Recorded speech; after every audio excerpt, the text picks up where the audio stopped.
Ұзақ жылдар бойы елімізде табиғатты қорғау саласы ескі жүйе бойынша реттеліп келді.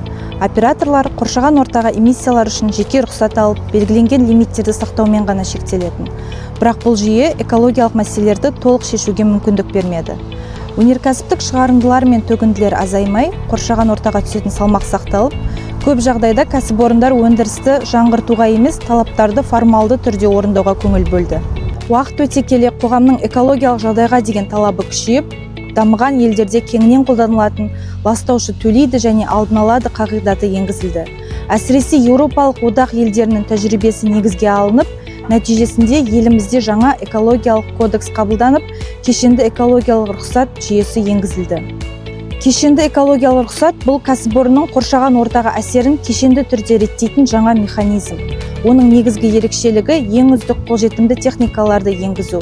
Яғни, қоршаған ортаға зияны аз, энергия мен ресурсты үнемдейтін тиімді технологияларды пайдалану.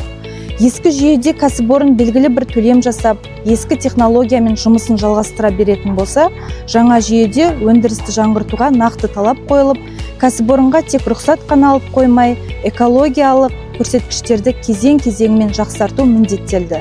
Бүгінде кешенді экологиялық рұқсат жүйесі Қазақстанның жасыл экономикаға көшудегі маңызды қадамдарының біріне айналып отыр. Бұл тек заңнамалық өзгеріс қана емес, табиғатқа деген жаңа көзқарас пен жауапкершіліктің көрінісі.